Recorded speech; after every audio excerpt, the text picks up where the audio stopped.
Hola, vamos a conocer la nomenclatura de la teoría de conjuntos, saber qué tipos de conjuntos, cómo se nombran y los garabatos que intervienen, pues para que podamos trabajar con esta herramienta. Lo primero es pues saber que un conjunto es una lista o colección que está bien definida de diferentes objetos o de un mismo objeto que vamos a reconocer con la letra E. Aquí parece una E normal, pero tratemos de pensar en una E que tiene como una curva y esa curva le ponemos una rayita. Generalmente los vamos a encontrar con una letra mayúscula, definidos con una letra mayúscula, y veamos el siguiente ejemplo. P es un elemento de A.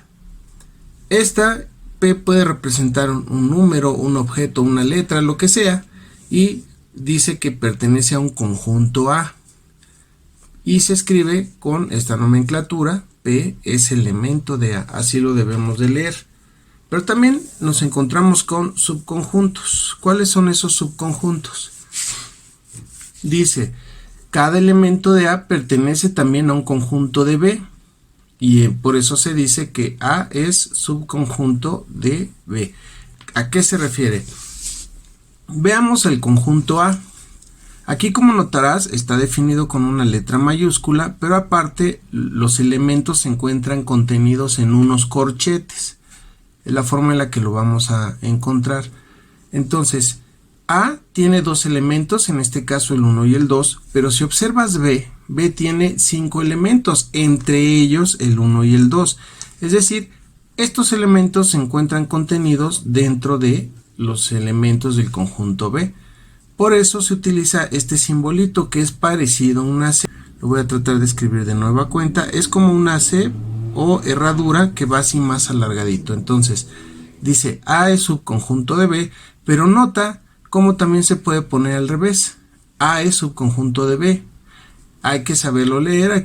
Aquí está la interpretación en ambos sentidos. Ejemplo 2, para que quede todavía más claro. A es el conjunto que integra tu salario, todos esos pesos y billetes es tu salario.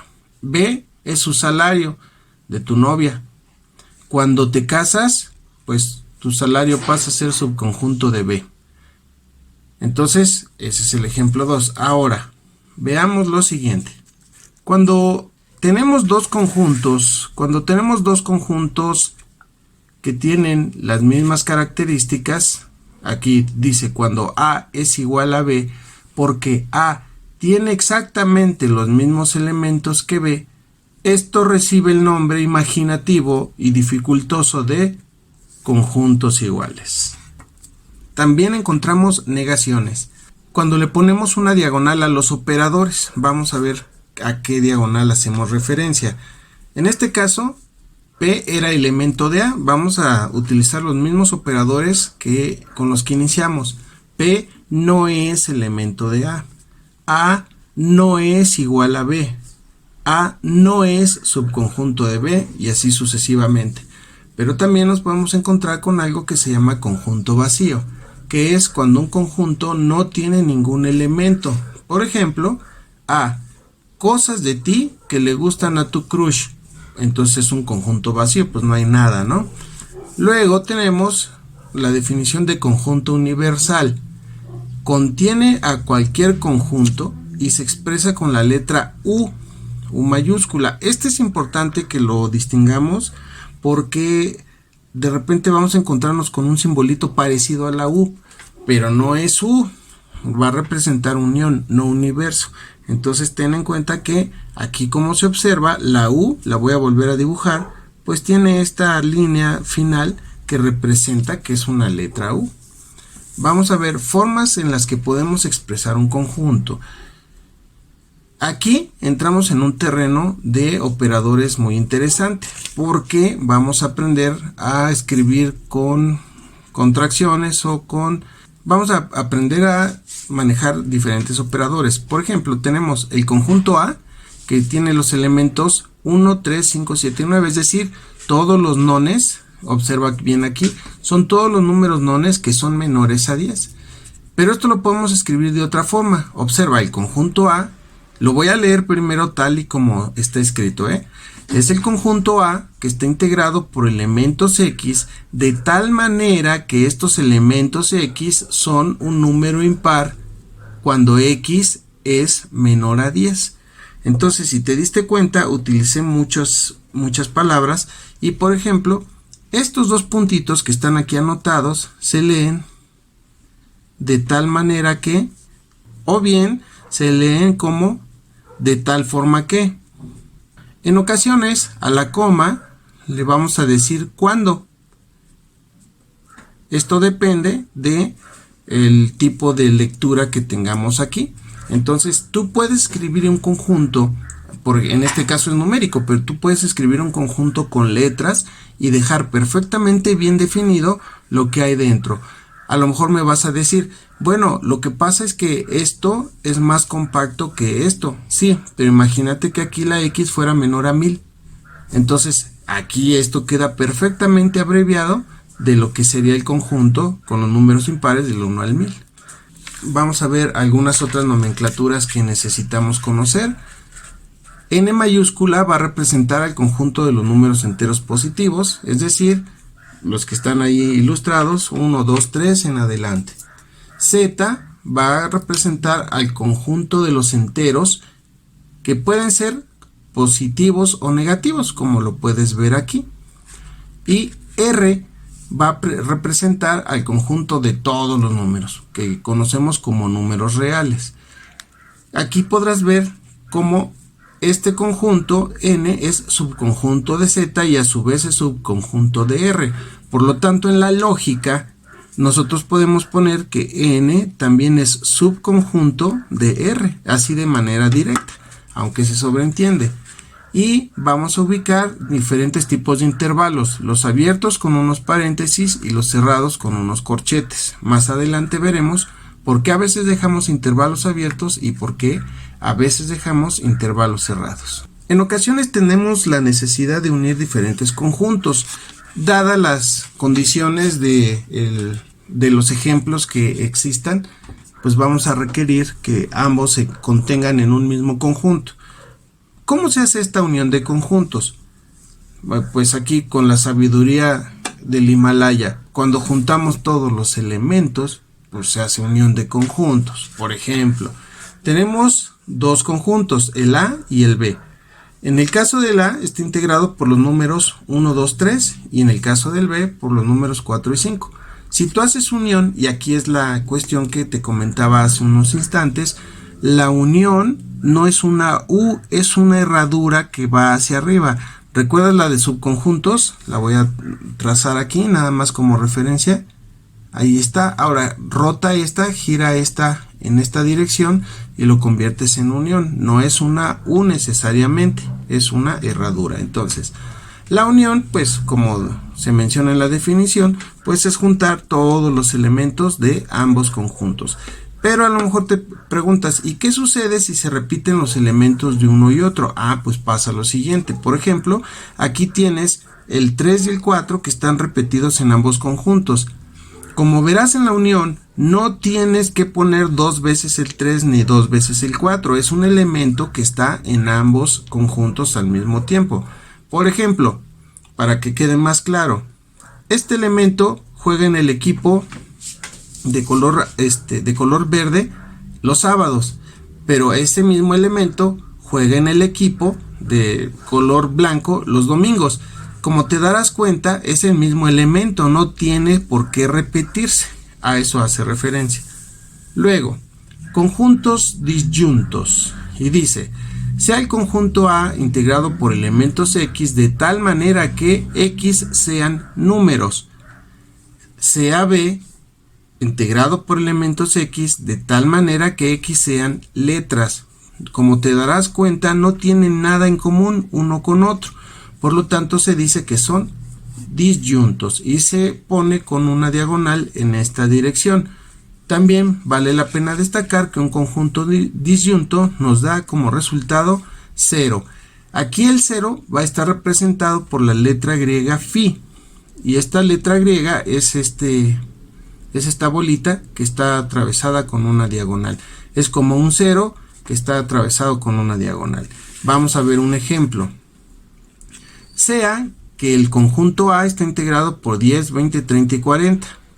Y sea que el conjunto B está integrado por 30, 40, 50 y 60. ¿En qué elementos es disyunto A de B? Cuidado con la pregunta porque dice A de B, no B de A. Entonces, ¿qué elementos tiene A que no tenga B? Aquí está anotado. ¿Qué elementos tiene A que no tenga B? Pues el 10 y el 20, como lo podrás apreciar en la imagen. También podemos hacer unión de conjuntos a través de diagramas. Unos diagramas que son conocidos como diagramas de Venn. ¿Cómo operan estos? Bueno, primero, un conjunto se representa con una superficie plana, generalmente circular, y se le pone el nombre del conjunto, ya sea en la esquina superior derecha o en la esquina superior izquierda. Y le puedes complementar poniéndole una carita de oso. Bueno, el universo, es decir, donde están contenidos todos los conjuntos, también se representa a través de una superficie plana, pero en este caso va a ser con característica rectangular. Vamos a ver un ejemplo de cómo operan los conjuntos. Ejemplo, sea el conjunto A integrado por los elementos 1, 2, 3, 4 y 5. Sea el conjunto B integrado por los elementos 4, 5, 6, 7 y 8. Vamos a representar la unión de estos conjuntos en un diagrama de Venn. Entonces aquí tenemos el diagrama de Venn. Este círculo que voy a rematar en color azul es un conjunto. Y el otro conjunto que está en color rojo tiene los elementos contenidos dentro de él. Observa bien el gráfico. Como podrás darte cuenta, el conjunto A que está en azul es 1, 2, 3, 4 y 5. Aquí están 1, 2, 3, 4 y 5. El conjunto B, que son 4, 5, 6, 7 y 8, aquí está 4, 5, 6, 7 y 8. Pero coinciden en el centro, como lo podrás observar en la imagen. Coinciden en los elementos 4 y 5. Por eso se ponen en medio, porque puede quedar de esta forma gráfica contenidos en ambos conjuntos. Y como me están pidiendo representar la unión, yo puedo rayar toda esta zona en donde se están presentando los conjuntos, y con esto estoy diciendo que estoy uniendo ambos conjuntos en un mismo universo. Ahora, vamos a representar otra gráfica, pero ahora dice representar la intersección y se pone este garabato. Es la misma herradura, pero ahora va hacia abajo. Y me piden entonces representar la intersección. ¿Qué es intersección? Esa parte en donde ambos tienen los mismos elementos. ¿Dónde se intersectan? Como lo podrás ver es en el 4 y el 5. Ambos tienen esos. Y aquí en el diagrama ya lo pudimos apreciar. Entonces, para poner la intersección, rayo esa parte donde se están intersectando. Y puedo poner como simbología que A se intersecta con B. En el caso anterior sería A se une con B. Ahora tenemos el conjunto complemento. ¿Qué es el conjunto complemento? Son, como dice la definición, son aquellos elementos que están fuera del conjunto, que no se encuentran contenidos en el conjunto, pero sirven para complementar a un conjunto determinado o universo. Por ejemplo, vamos a suponer que el universo son los números del 1 hasta el 100 y que tú tienes un conjunto A que va del número 1, 2 al 3. ¿Cuántos elementos le faltan para ser igual al universo? ¿Cuántos elementos le faltan para ser igual al universo? Pues le faltan el 4, 5, bla, bla, bla, bla. Entonces, el conjunto complemento estaría representado por lo siguiente. Lo voy a primero a graficar.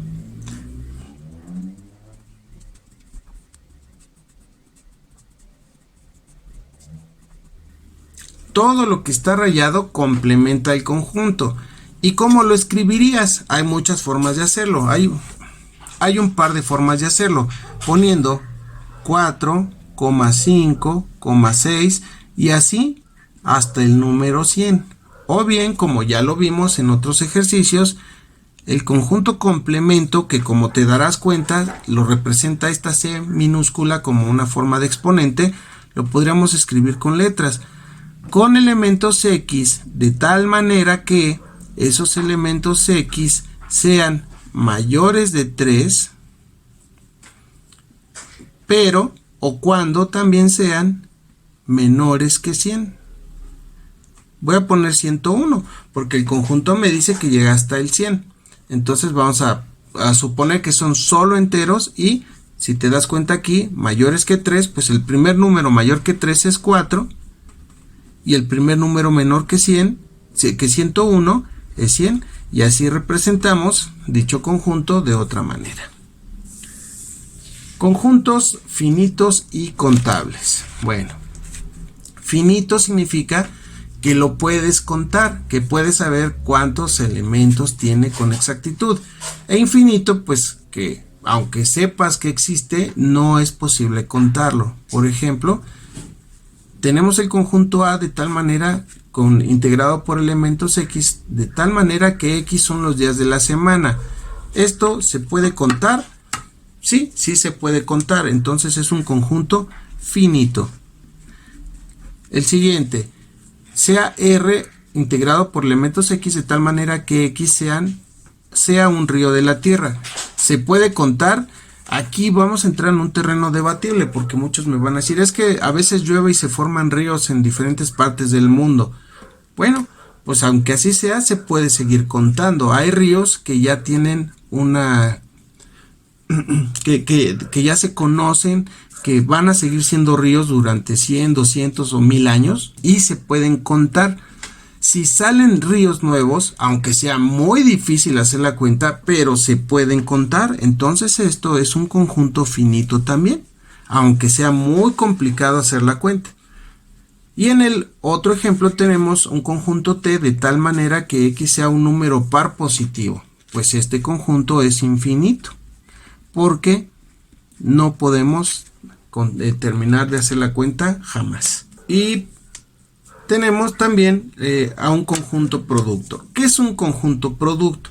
Es aquel que está expresado por alguna variable, en este caso dice X, y lo forman parejas ordenadas o pares ordenados, donde uno es elemento de un conjunto y otro es elemento de otro conjunto. Vamos a verlo con claridad porque la definición suena muy complicada. Aquí tenemos un punto, y este punto, para que tú lo ubiques, requiere de dos coordenadas, la que está aquí en X y la que está aquí en Y. Es decir, uno de sus elementos pertenece a X y otro de sus elementos pertenece a Y. En este caso, como se puede ver en el dibujito, el de X es 1, 2 y 3. Y en el de Y es 1 y 2. Entonces tenemos un conjunto producto conocido como par ordenado. Vamos a ver otro caso. Sea A integrado por elementos 1, 2 y 3 y B por elementos A y B. ¿Qué pasa si te piden hacer el conjunto producto? Aquí está representado con una X, es un por decirlo así. Es un producto. Entonces tienes que multiplicar cada elemento de cada conjunto. Cada elemento de cada conjunto lo tienes que multiplicar por los demás. 1 por A y 1 por B. 2 por A, 2 por B. 3 por A y 3 por B, como lo puedes apreciar en esta imagen. A grosso modo, estos son los elementos que integran a los conjuntos. La nomenclatura, las formas de lógica que acabamos de ver son empleadas básicamente en los procesos de probabilidad. Ya veremos algunos procesos de este tipo en nuestro próximo video. Hasta pronto.